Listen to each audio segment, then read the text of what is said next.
الحمد لله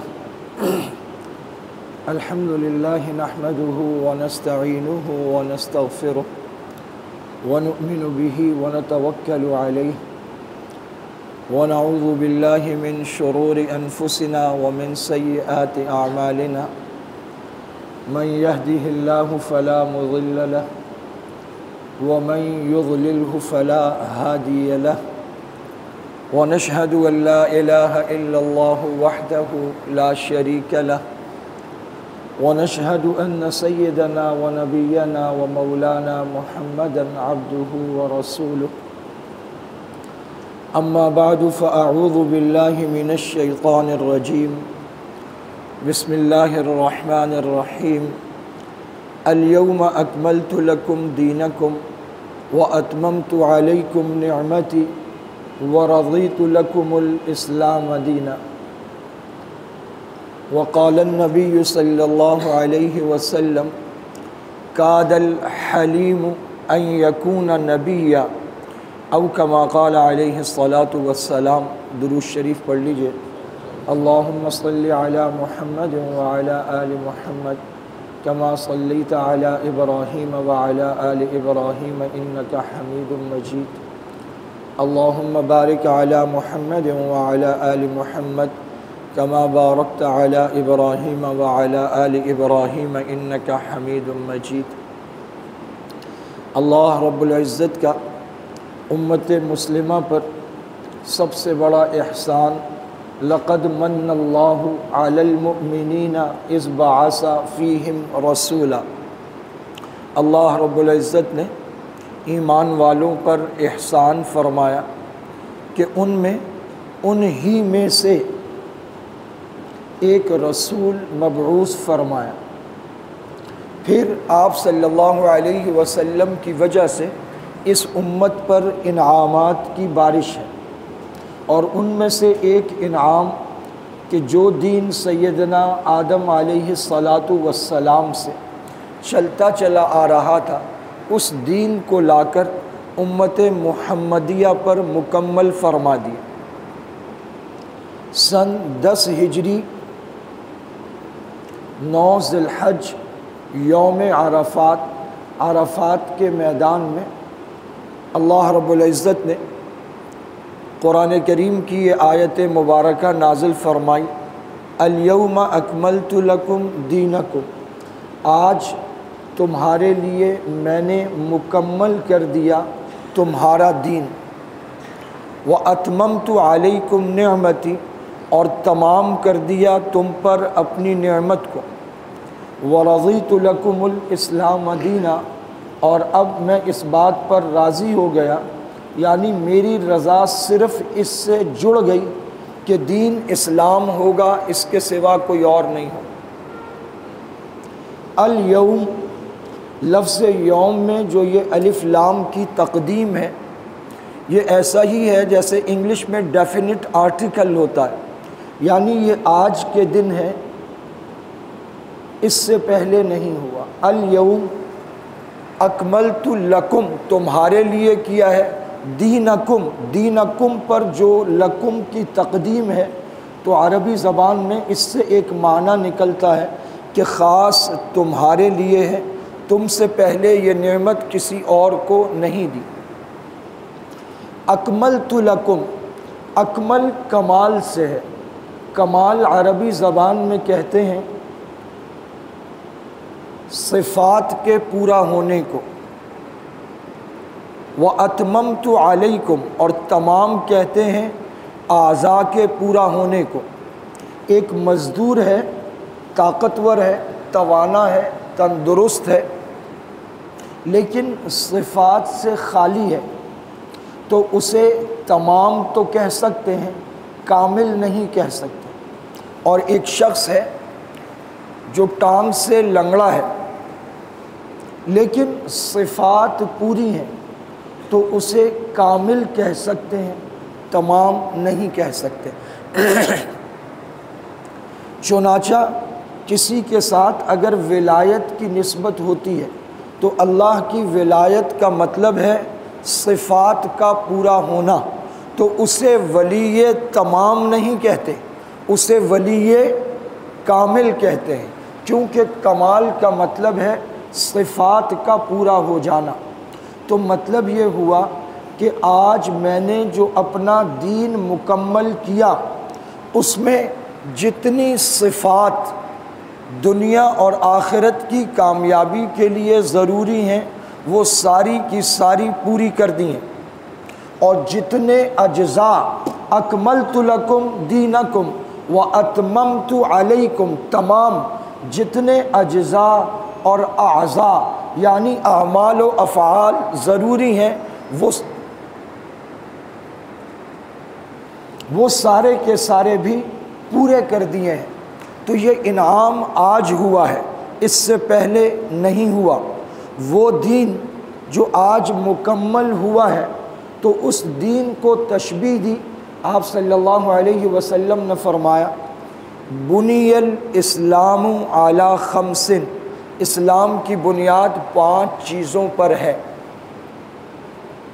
حدیث جبرائیل میں حضرت جبرائیل نے جب پوچھا مل اسلام یا رسول اللہ، اے اللہ کے رسول اسلام کیا ہے، تو آپ نے فرمایا ان تشہد ان لا الہ الا اللہ وان محمد رسول اللہ وتقیم الصلاۃ وتعطی الزکاۃ وتصوم رمضان وتحج البیت من استطاعت الیہ سبیلا۔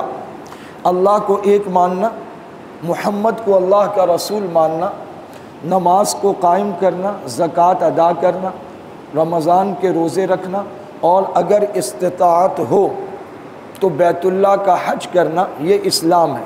پھر سوال ہوا مل ایمان یا رسول اللہ، اے اللہ کے رسول ایمان کیا ہے؟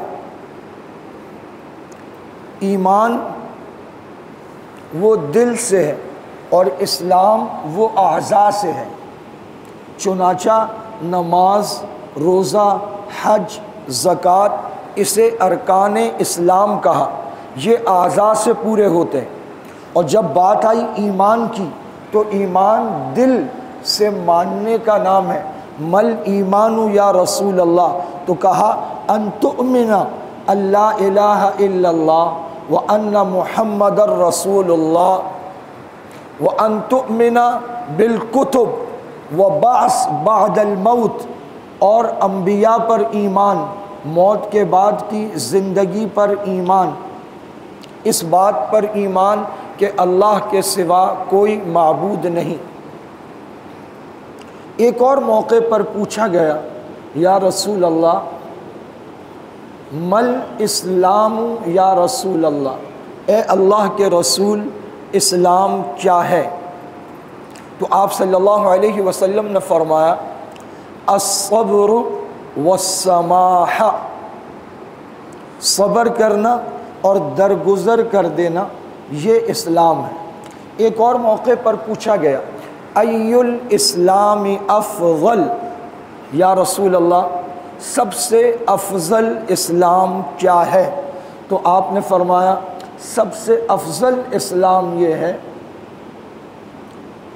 کہ دوسرا مسلمان تمہاری زبان سے اور تمہارے ہاتھ سے محفوظ رہے۔ ای الاسلام افضل، تو آپ صلی اللہ علیہ وسلم نے فرمایا ان یسلم المسلمون من لسانک و یدک، دوسرے مسلمان تمہاری زبان اور تمہارے ہاتھ سے محفوظ رہیں، یہ سب سے اچھا اور بہترین اسلام ہے۔ ایک اور موقع پر پوچھا گیا ای الایمان افضل، یا رسول اللہ سب سے بہترین ایمان کیا ہے؟ تو آپ نے فرمایا اطعام الطعام وطیب الکلام، بھوکوں کو کھانا کھلانا اور میٹھا بول بولنا، یہ سب سے بہترین ایمان ہے۔ تو یہاں سے ایک بات سمجھ میں آتی ہے، وہ یہ کہ جو ایمان خیمے سے تشبیہ دی نا کہ ایمان کی بنیاد 5 چیزوں پر ہے، نماز، روزہ، حج، زکوٰۃ اور توحید کی شہادت، تو وہ ایمان، وہ اسلام جس کی بنیاد 5 چیزوں پر ہے، تو اس کی چھت کیا ہے؟ اگر بنیاد ہو، دیواریں بھی ہوں، کھڑکیاں بھی ہوں، دروازے بھی ہوں، لیکن چھت نہ ہو تو اس سے تو فائدے کی شکل نہیں بن سکتی۔ اور اگر چھت ہو تو چھت سے گھر مکمل ہوتا ہے۔ جب چھت کی بات آتی ہے تو کہتے ہیں اب سب سے اہم مرحلہ ہے، اب چھت کا مرحلہ ہے۔ جب چھت ڈل جاتی ہے تو کہتے ہیں چھت ڈل گئی بس خیر ہے، باقی چیزیں بھی انشاءاللہ مکمل ہو جائیں گی۔ تو وہ اسلام جس کی بنیاد 5 چیزوں پر ہے، اس کی چھت کیا ہے؟ وہ اسلام جو شروع ہوتا ہے نماز، روزہ، حج اور زکوٰۃ سے، وہ مکمل کہاں جا کر ہوتا ہے؟ تو ایک حدیث ہے، آپ صلی اللہ علیہ وسلم کا فرمان ہے، انما بعثت لأتمم مکارم الاخلاق، اللہ رب العزت نے مجھے اس لیے مبعوث فرمایا، لأتمم، تاکہ میں مکمل تمام کر دوں۔ تمام ہوتا ہے اجزاء کا پورا ہونا، اعضاء کا پورا ہونا۔ تو وہ خیمہ اسلام کا جس کی بنیاد 5 چیزوں پر ہے، اس کا سب سے اہم ترین جزو وہ اس کی چھت ہے۔ فرمایا مجھے مبعوث کیا لأتمم، تاکہ میں تمام کر دوں، تمام کر دوں کس چیز کو؟ مکارم الاخلاق، مکارم اخلاق کو مکمل کر دوں۔ پوچھا یا رسول اللہ سب سے افضل اسلام کیا ہے؟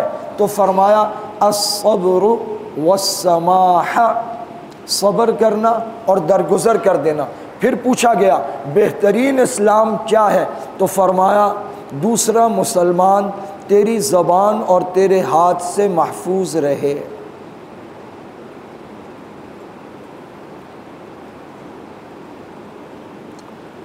ہمارے ہاں پاسنگ مارکس 33 ہوتے ہیں، مدارس میں 40 ہوتے ہیں۔ اگر کسی کے 33 نمبر آئیں تو وہ کیا کہے گا فخر کے ساتھ کہ بس پاس ہو گیا ہوں؟ اسے کہا جائے گا تم تو بہت مشکل سے بچ گئے ہو، فیل ہونے والے تھے۔ اسے پاس ہونا نہیں کہتے، فیل ہونے سے بچ گئے ہو۔ اگر منظور بھائی کو میں نے کوئی خدمت نہیں کی، کوئی اچھائی نہیں کی، کوئی بھلائی نہیں کی، مسکرایا بھی نہیں، پانی بھی نہیں پلایا، ہاں تکلیف نہیں دی، تکلیف نہیں دی، نہ زبان سے نہ ہاتھ سے، تو کیا میں نے کوئی کمال کیا؟ یہ تو سب سے کم درجہ ہے، سب سے کم درجہ ہے کہ تکلیف نہیں دی، اذیت نہیں دی۔ تو دوسرے کو اپنی تکلیف اور اذیت سے بچانا کتنے نمبرز ہیں؟ 33 نمبر، سب سے نچلا درجہ۔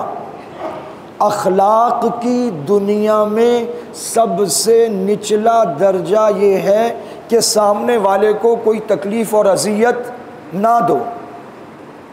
حضور سے پوچھا جا رہا ہے ای الاسلام افضل، یا رسول اللہ سب سے افضل اسلام کیا ہے؟ آپ نے فرمایا ان یسلم المسلمون من لسانک و یدک، تیری زبان اور ہاتھ سے دوسرا مسلمان محفوظ رہے۔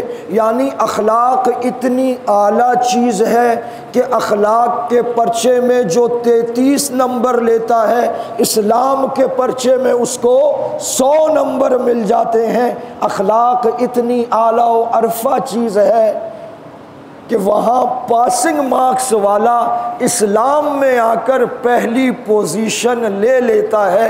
اخلاق اتنا اعلیٰ باب ہے۔ فرمایا انما بعثت لأتمم مکارم الاخلاق، میرے مقاصد بعثت میں سے ہے کہ مکارم اخلاق کی تکمیل کر دوں۔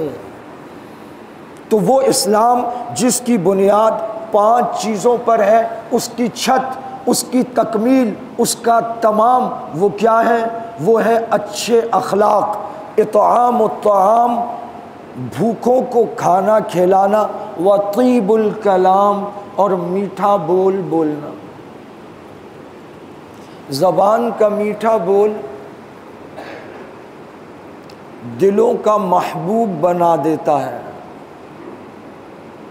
میٹھی زبان والے کا نمک بھی بک جاتا ہے، اور کڑوی زبان والے کا شہد بھی نہیں بکتا۔ اخلاق وہ خوشبو ہے جو چھپائے نہیں چھپتی۔ اخلاق اور بد اخلاقی کبھی نہیں چھپ سکتے۔ جس طرح خوشبو اور بدبو چھپائی نہیں جا سکتی، اسی طرح اخلاق اور بد اخلاقی ایسی صفات ہیں چھپ نہیں سکتی، ظاہر ہو کر رہیں۔ مشہور زمانہ عباسی خلیفہ ہارون الرشید، دنیا میں 7 عجوبے ہیں مسلم شدہ، ان میں سے ایک عجوبہ نہر زبیدہ ہے۔ 7 عجوبوں میں سے ایک نہر زبیدہ ہے، جو ہارون کی بیوی ملکہ زبیدہ نے بنوائی تھی حاجیوں کے لیے۔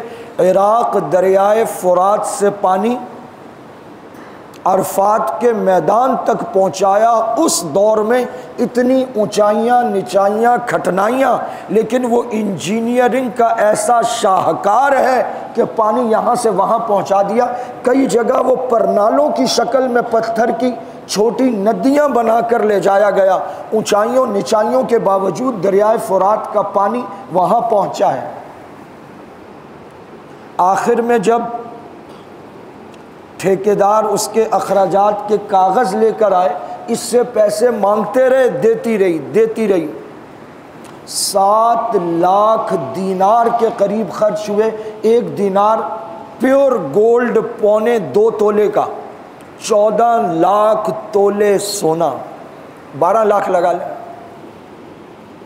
ہر وقت 4000 باندیاں محل میں قرآن پڑھتی تھی۔ یہ ہارون رشید کی خاندانی بیوی تھی، اور طاقتور اور ذی اثر اور فیاض اور سخی۔ جب وہ کاغذ لے کر آئے حساب کے لیے تو سارے کاغذات سامنے رکھوائے، کہا سب پورے ہیں؟ سارا حساب آ گیا۔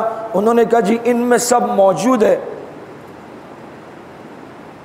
تو اپنے پاس منگوا کے پھاڑنا شروع کر دیے، اور باندیوں کو دیا کہ جا کر آگ لگا دو۔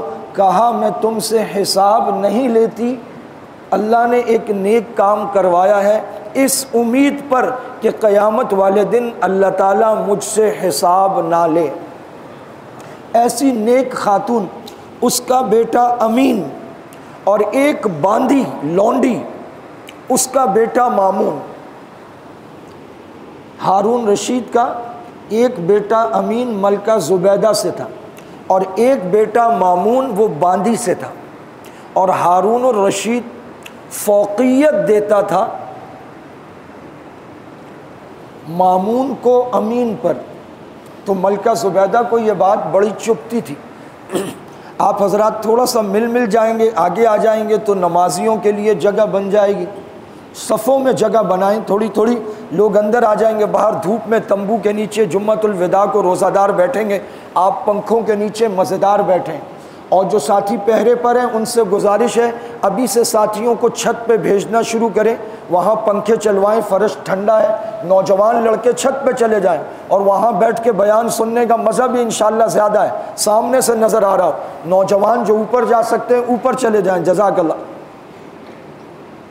تو ملکہ زبیدہ نے کئی دفعہ کہا کہ آپ مامون کو امین پر ترجیح دیتے ہیں، ایسا کیوں کرتے ہیں؟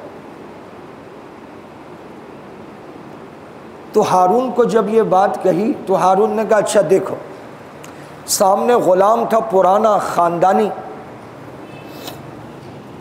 اسے بلوایا، اسے کہا جاؤ امین کے پاس اور اس سے پوچھو کہ اگر اللہ تمہیں خلیفہ بنائے، تمہیں بادشاہت دے، تو مجھے کیا دو گے؟ زبیدہ ساتھ بیٹھی، کان کھڑے ہو گئے۔ وہ گیا، اس نے امین سے کہا امین اگر اللہ تمہیں خلافت دے تو مجھے کیا دو گے؟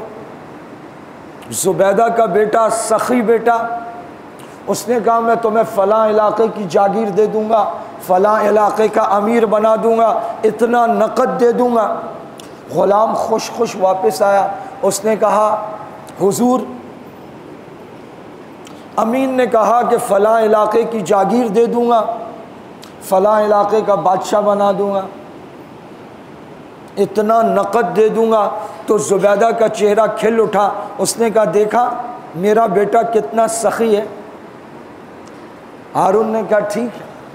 اس نے کہا اب جاؤ مامون کے پاس جو باندی کا بیٹا ہے، اور یہی سوال اس سے پوچھو۔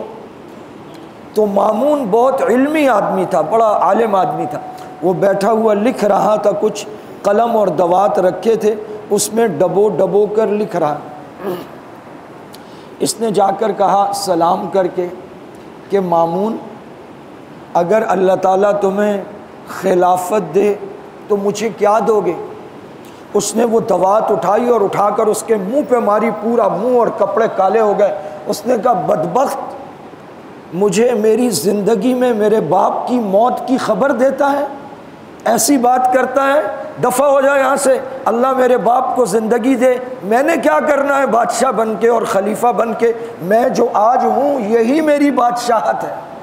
وہ کالا منہ اور کالے کپڑوں کے ساتھ آیا تو ملکہ زبیدہ نے کہا یہ کیا کیا مامون نے؟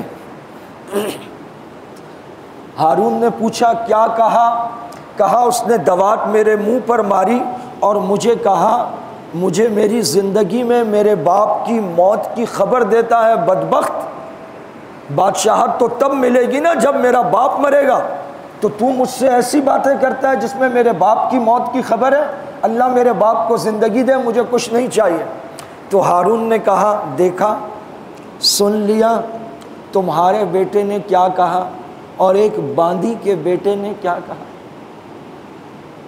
ایک باندی کا بیٹا اپنے حسن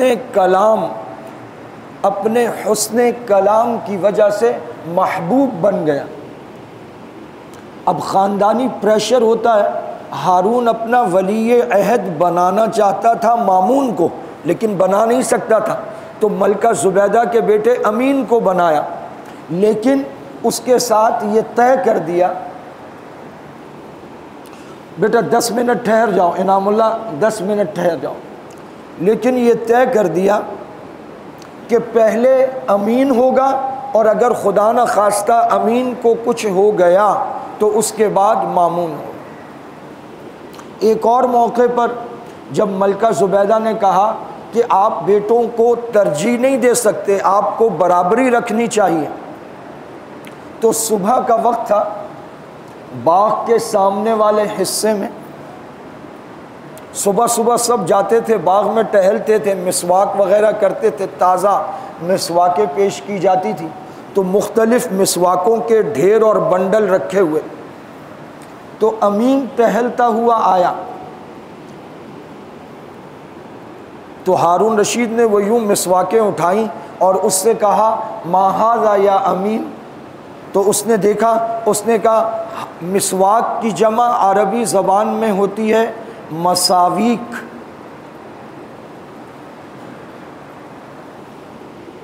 اور دوسری طرف برائی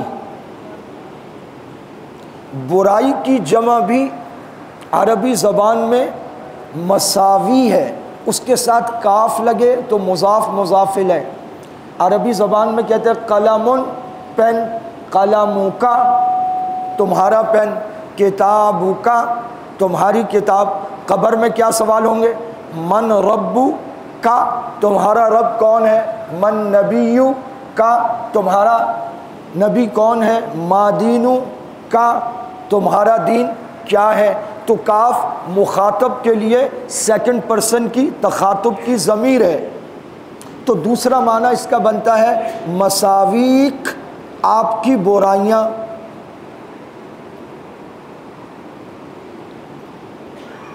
ما ھذا یا امین، اے امین یہ کیا ہے؟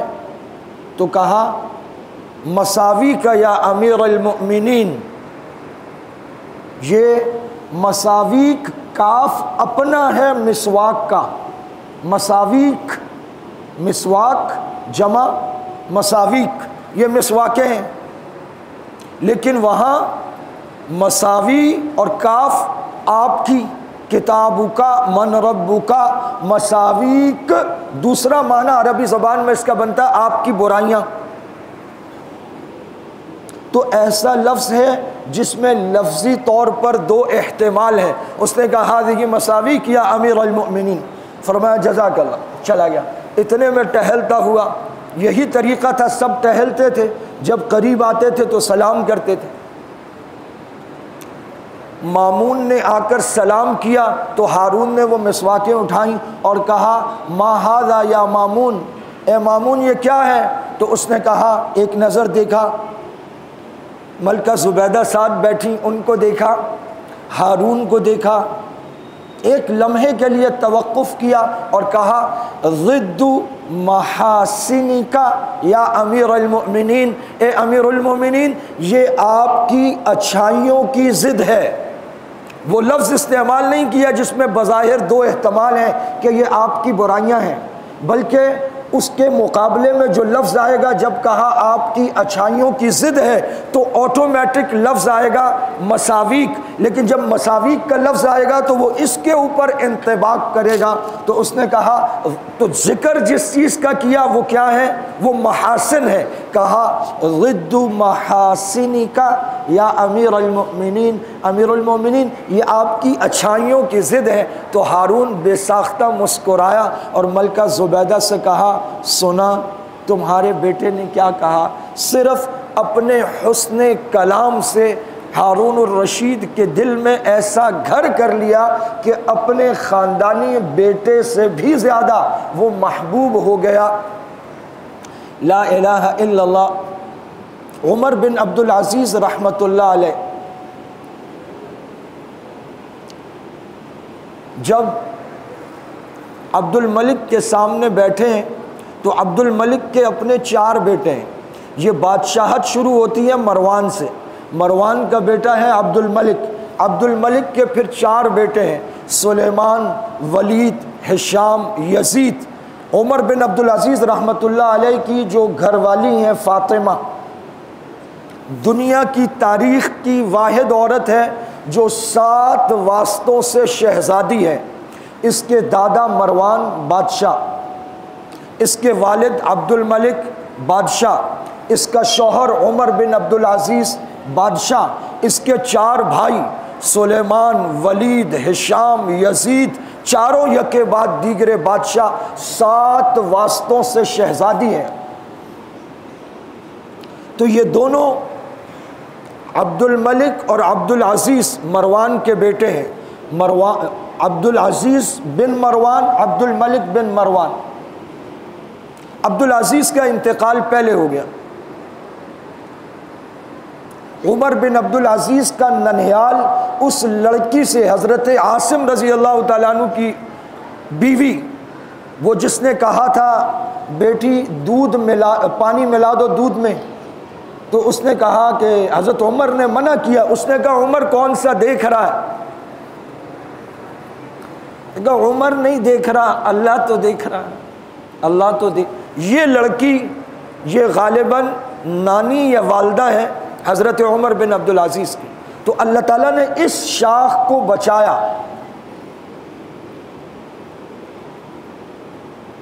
تو اب عبد الملک کے سامنے عمر بن عبد العزیز بیٹھے ہیں جو بھتیجے ہیں، اور 7 بیٹے بیٹھے ہیں۔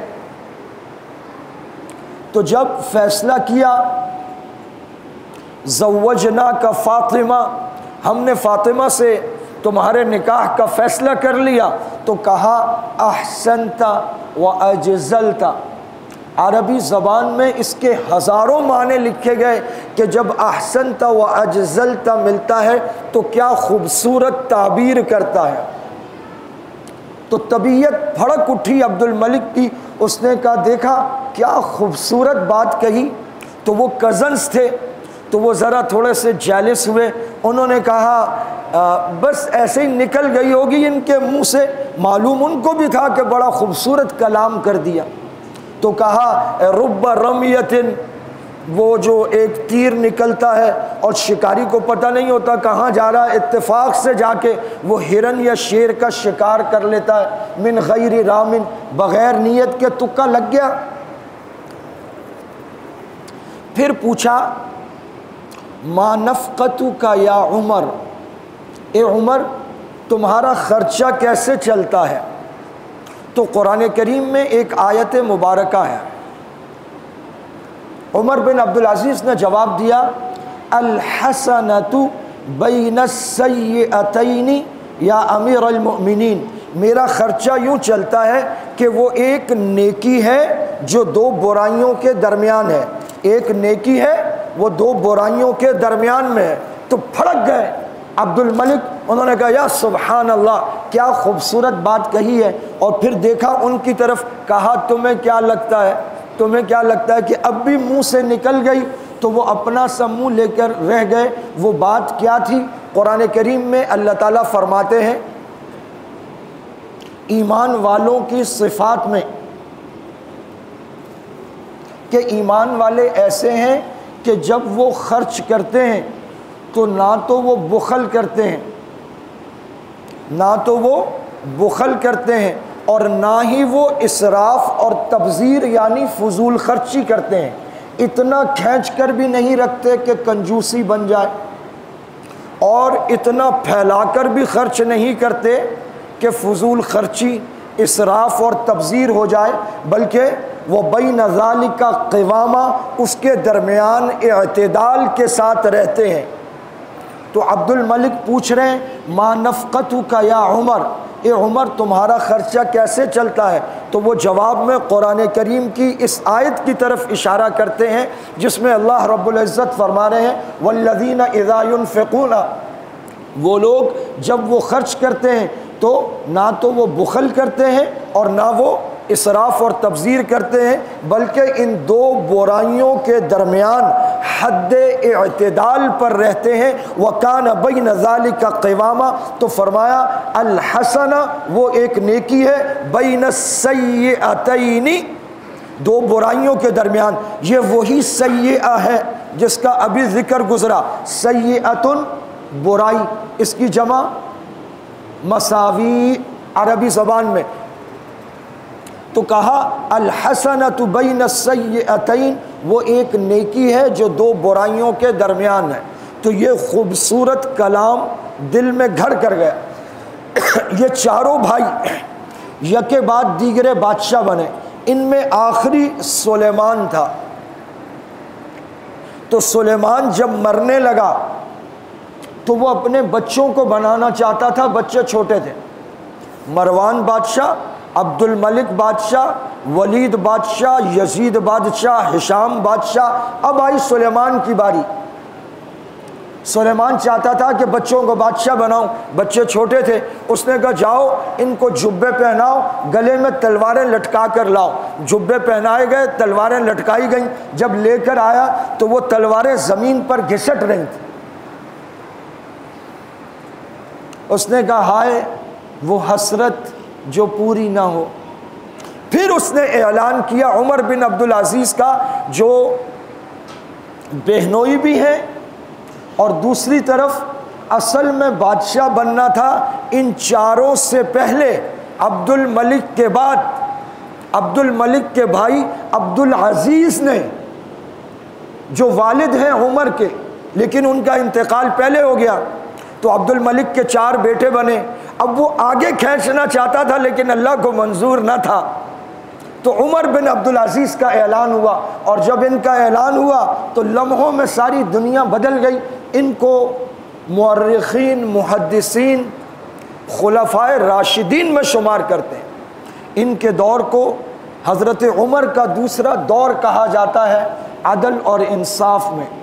تو ان کا وہ خوبصورت کلام اور حسن کلام وہ ایسا دلوں میں گھر کر گیا کہ جب اس نے دیکھا کہ بیٹے چھوٹے ہیں تو پھر دائیں بائیں نہیں دیکھا، عمر بن عبدالعزیز رحمۃ اللہ علیہ کے لیے اعلان کر امام اعظم ابو حنیفہ رحمۃ اللہ علیہ کوفہ کی جامع مسجد میں درس دے رہے ہیں، علماء کو پڑھاتے تھے۔ تو ایک خارجی آیا اور اس نے کہا ابو حنیفہ سنا ہے تیری ماں بیوہ ہے؟ تو یوں دیکھا، فرمایا ہاں۔ کہا تیری ماں سے نکاح کرنا چاہتا ہوں، تیری ماں سے شادی کرنا چاہتا ہوں۔ فرمایا ابھی درس سے فارغ ہو جاؤں، گھر جاؤں گا، اپنی والدہ سے پوچھ کر بتاؤں۔ تو قہقہ لگاتا ہوا، ہنستا ہوا باہر کی طرف بڑھا۔ اس کا مقصد اپنی طرف سے ذلیل کرنا اور رسوا کرنا۔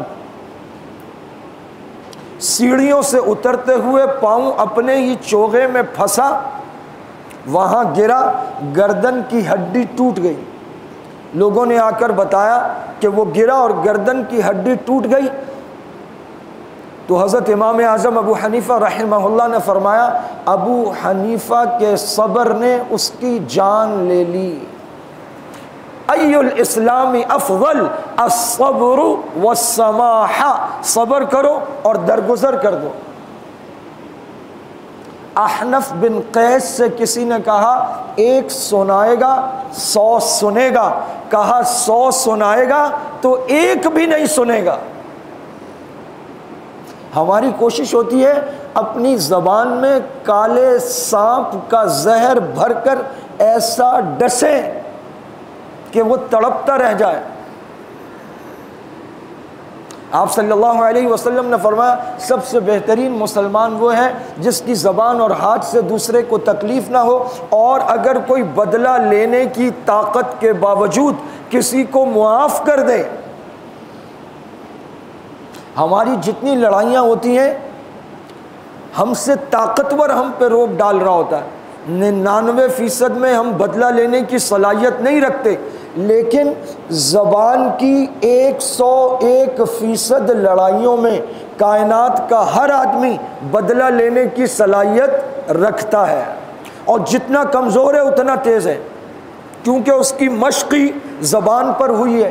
حضور نے فرمایا بدلہ لینے کی قوت کے باوجود جو معاف کر دے، میں محمد جنت کے بیچوں بیچ اس کے لیے محل کی ضمانت دیتا ہوں، بے جوڑ موتی کا محل۔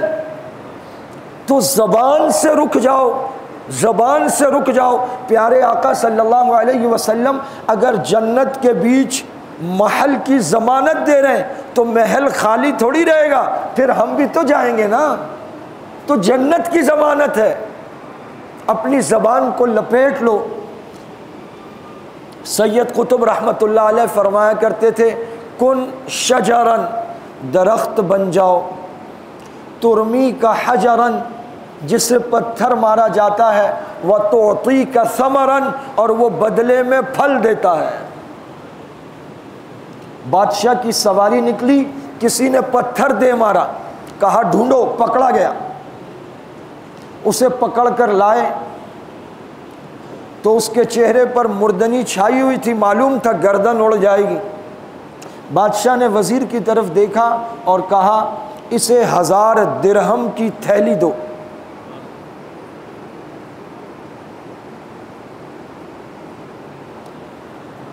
وزیر حیران ہو کر بالکل اس کی زبان ساکت ہو گئی، لیکن اس کے چہرے پر لکھا تھا کہ حضور یہ کیا فرما رہے ہیں؟ تو مسکرا کر کہا اس نے اپنے ظرف کے مطابق دیا، ہم اپنے ظرف کے مطابق دے رہے ہیں۔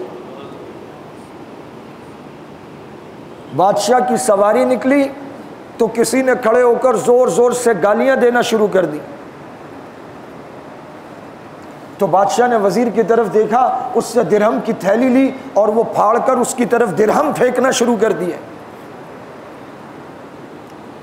تو وزیر نے کہا حضور، فرمایا جو اس کے پاس ہے وہ دے رہا ہے، جو ہمارے پاس ہے ہم دے رہے ہیں۔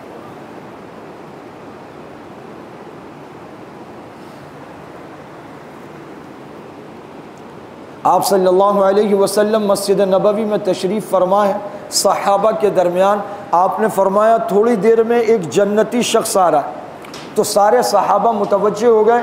اتنے میں مسجد نبوی میں ایک بزرگ انصاری دیہاتی کسان صحابی داخل ہوئے اور ہاتھ میں جوتا وہ رکھا، سلام کیا، بیٹھ گئے۔ پھر دوسرے دن حضور نے فرمایا ایک جنتی آ رہا ہے، اسی حال میں وہی صحابی اسی طرح۔ پھر تیسرے دن مسلسل، ہمارے یہاں اس کو ہیٹرک کہتے ہیں، مسلسل تیسرے دن حضور نے فرمایا ایک جنتی آ رہا ہے، وہی صحابی اسی عالم میں ویسے ہی آ گئے۔ صحابہ میں ایک جوان ہے، آپ نے قصہ سنا ہوگا، شادی کی پہلی رات جب کمرے میں آئے تو کہا 2 رکعت پڑھ لوں، اور یوں کر کے نیت باندھی اور صبح ہو گئی۔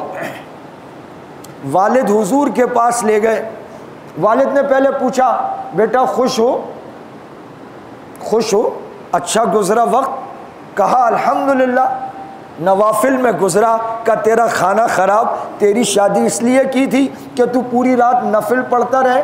حضور کے پاس لے گئے تو آپ صلی اللہ علیہ وسلم نے فرمایا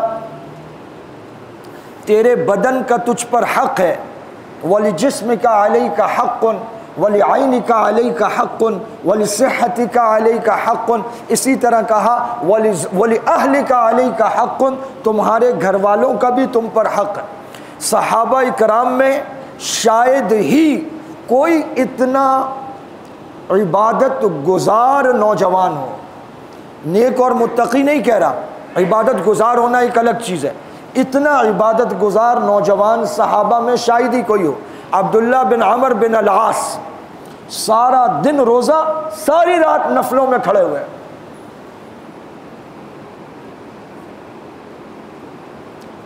لا الہ الا اللہ۔ ان کے دل میں آیا کہ میں سارا دن روزہ رکھتا ہوں، ساری رات نوافل پڑھتا ہوں، ذکر کرتا ہوں، تلاوت کرتا ہوں، مجلس میں آتا ہوں، اسباق میں بیٹھتا ہوں، پابندی کرتا ہوں، مجھے کبھی نہیں کہا ایسا کیا عمل ہے جو جس چیز کا بزنس کرتا ہے اسے اس کی قیمت کا پتہ ہے۔ وہ اللہ کی رضا اور جنت کے طلبگار تھے، انہیں قیمت پتہ تھی۔ تیسرے دن پیچھا کیا، گھر دیکھا، عشاء کی نماز سے جب فارغ ہوئے، جس مسجد میں وہ پڑھتے تھے تو ان سے کہا چچا جان کچھ مسئلہ ہے، اگر میں آج رات آپ کے ہاں قیام، ان کا بسم اللہ آ جاؤ، مہمان اللہ کی رحمت لے گئے، جس کمرے میں سلایا خود بھی وہاں سوئے، کھانا کھلایا، چہل قدمی کرائی، سو گئے۔ حضرت عبداللہ دیکھ رہے اوٹ میں سے ابھی اٹھیں گے، ابھی اٹھیں گے، ابھی اٹھیں گے، خود بے چینی ہو رہی ہے کہ میں سویا پڑا ہوں، اپنا معمول رات کو اللہ کی بارگاہ میں کھڑے ہونے کا۔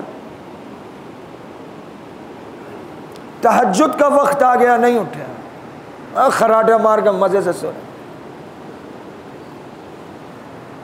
فجر کے وقت اٹھے، آؤ بھتیجے، مسجد گئے، جماعت سے نماز پڑھی۔ پھر دوسرے دن یہی قصہ ہوا۔ دوسرے دن حضرت عبداللہ نے سوچا کہ اپنا عمل مجھ سے چھپا رہے ہوں گے اور میرے آرام اور راحت کی غرض سے نہیں اٹھ رہے ہوں گے۔ دوسری رات سوچا آج ضرور اٹھیں گے آرام سے، پوری رات گزر گئی، مزے سے سوئے، فجر میں اٹھے، چلو۔ پھر تیسری رات آئی، پوری رات یہی قصہ ہوا۔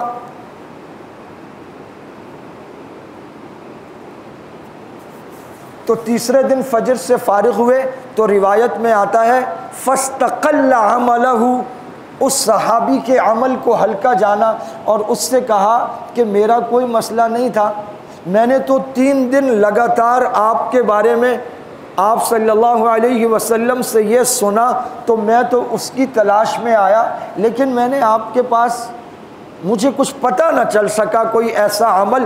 فاستقل عملہ، اس کے عمل کو ہلکا جانا۔ اس نے کہا پتر میں کیا بولوں، مرضی ہے تیری، بہرحال میرے پاس تو یہی ہے جو تو نے دیکھا ہے، یہی زندگی ہے۔ تو چل پڑے۔ جب وہ تھوڑا سا آگے گئے تو ان بزرگ صحابی نے کہا اچھا بیٹا ادھر آؤ، بات سنو، ایک بات ہے میرے پاس، وہ شاید تمہارے کام کی ہو۔ کہا فرمائیے کیا ہے؟ فرمایا عشاء پڑھ کے جب بستر پر لیٹتا ہوں تو میں دل سے سب کو معاف کر دیتا ہوں، اس پوری کائنات میں کسی ایک کا کوئی بغض، کوئی حسد، کوئی کینہ، کوئی برائی میرے دل میں نہیں ہوتی۔ حضرت عبداللہ بے ساختہ بول اٹھے اللہ اکبر، واللہ ھذا ہوا، واللہ ھذا ہوا، اللہ کی قسم یہی ہے، واللہ کی قسم یہی ہے، یہی ہے میں جس کی تلاش میں آیا تھا، یہی ہے وہ عمل جس نے رسول اللہ کی زبان سے لگاتار 3 دن جنت کی بشارت سنوا دی ہے۔ وہ اسلام جس کی بنیاد 5 چیزوں پر ہے، اس کی چھت ہے حسن کلام، اس کی چھت ہے اچھے اخلاق۔ حضرت معاویہ رضی اللہ تعالی عنہ اور عبداللہ ابن زبیر مرتبے میں تو بڑے اعلیٰ ہیں، لیکن دنیا میں حضرت معاویہ امیر المومنین ہیں اور عبداللہ ابن زبیر ایک عام رعایا، اور دونوں میں مسائل بھی تھے، زمینیں اکٹھی تھی۔ عبداللہ ابن زبیر کو غلاموں نے بتایا کہ معاویہ کے غلام ہماری زمینوں میں تعدی کرتے ہیں، تنگ کرتے ہیں، خام خواہ جان بوجھ کر۔ جب مالکوں کی آپس میں کوئی تھوڑا سا ہو، وہ تو سیاسی مسئلہ تھا، تو نیچے والے نوکر خام خواہ۔ تو حضرت عبداللہ ابن زبیر نے خط لکھا حضرت معاویہ کو، کہا اپنے غلاموں کو سمجھاؤ ورنہ میں تم سے سمجھ لوں گا، تم تو تنگ کر ہی رہے ہو، یہ بھی تنگ کرنے لگے۔ حضرت معاویہ کے پاس خط ہے، حضرت معاویہ نے یزید کو بلایا کہ یہ عبداللہ ابن زبیر نے لکھا ہے۔ یزید نے دیکھا تو غصے میں آ گیا، کہنے لگا آپ ایک فوجی ٹولی بھیجیں، بیڑیوں میں جکڑ کر لائے، پتہ چلے کہ امیر المومنین سے بات کیسے کرتے ہیں۔ کہا بے فکر رہو، بہت زبردست جواب دوں گا۔ اور پھر خط لکھا۔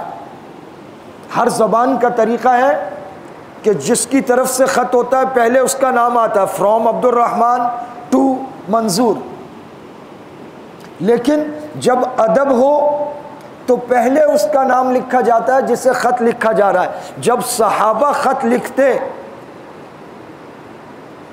تو وہ پہلے حضور کا نام لکھتے، من ابی بکر الی رسول اللہ، ایسا نہیں ہوتا تھا، الی رسول اللہ من ابی بکر، رسول اللہ کی جانب، من الی ابی بکر الصدیق خلیفۃ الرسول من خالد بن الولید۔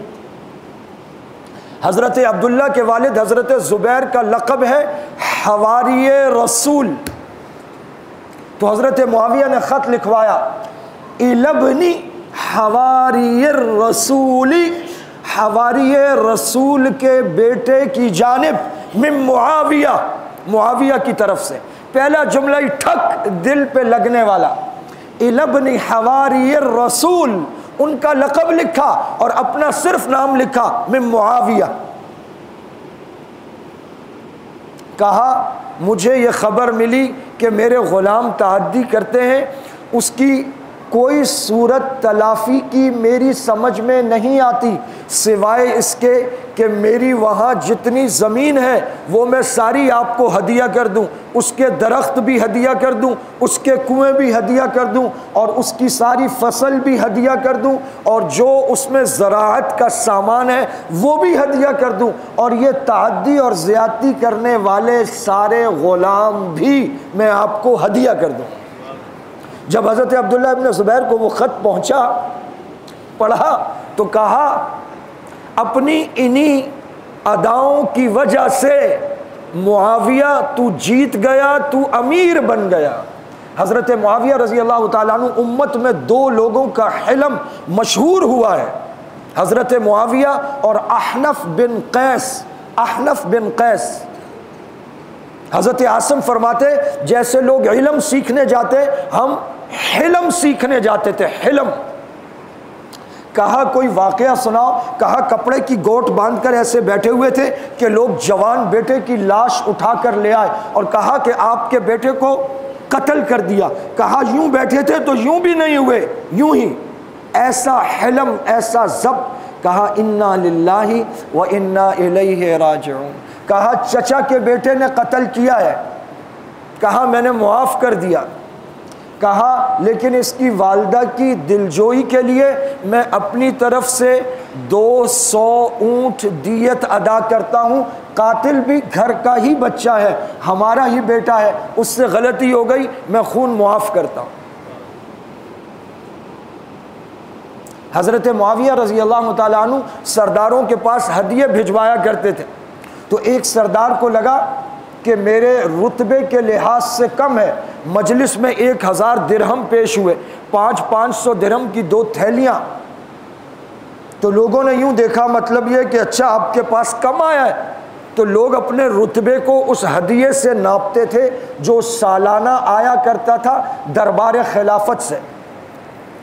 تو اس نے اپنے بیٹے سے کہا جا میں تجھے قسم دیتا ہوں، جا کر یہ تھیلیاں معاویہ کے منہ پہ مار کے آ۔ وہ آ گیا حضرت معاویہ کے پاس اور کھڑا ہوا کانپ رہا ہے۔ حضرت معاویہ کے پوری 24 گھنٹوں کی جو روٹین تھی وہ موجود ہے کتابوں میں، ہمارے درس نظامی میں پڑھائی بھی جاتی، تو عمومی دربار 2 مرتبہ اور خاص دربار 1 مرتبہ لگتا تھا۔ حضرت معاویہ نے دیکھا، جب اس کی باری آئی فرمایا کیا بات ہے؟ اس نے کہا امیر المومنین یہ ہدیہ بھیجا ہے آپ نے میرے ابا کو، فلاں سردار ہیں، ان کو لگا ان کے رتبے کے لحاظ سے کم ہے، تو مجھے قسم دے کر کہا کہ جا کر معاویہ کے منہ پہ مار کے آ، قسم دی ہے مجھے۔ تو حضرت معاویہ نے یوں ہاتھ اٹھا کر اپنے چہرے پر رکھ لیا اور کہا ذرا آہستہ مارنا، معاویہ اب بوڑھا ہو گیا ہے، اور اپنی قسم پوری کر لو، میرے منہ پہ مارو اور اپنی قسم پوری کر لو، آہستہ مارنا، معاویہ بوڑھا ہو گیا ہے۔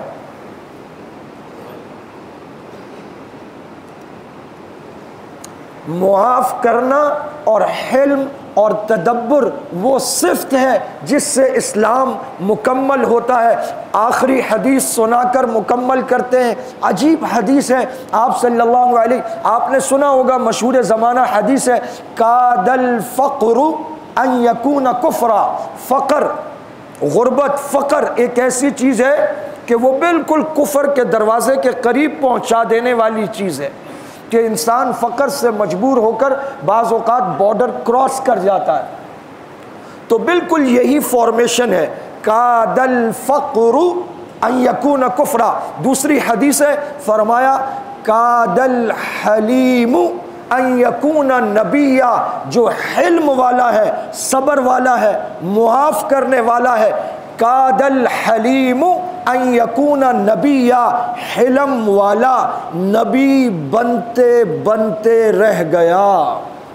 حلم کا اتنا بڑا مرتبہ ہے کہ اس کو نبوت سے تشبیہ دے دی، فرمایا کاد الحلیم ان یکون نبیا، حلیم، حلم والا، صبر والا، عفو والا، درگزر والا، سخاوت والا، حسن کلام والا، میٹھے بول والا، اتنے اعلیٰ درجے تک پہنچ جاتا ہے کہ بس اس میں اور نبوت میں اتنا فرق ہے کہ اسے اللہ نے نبی بنایا اور اسے نہیں بنایا، اللہ کا اتنا محبوب بن جاتا ہے اور محبوب عند الناس بھی بن جاتا ہے۔ اللہ رب العزت ہم سب کو یہ تمام صفات عطا فرمائے۔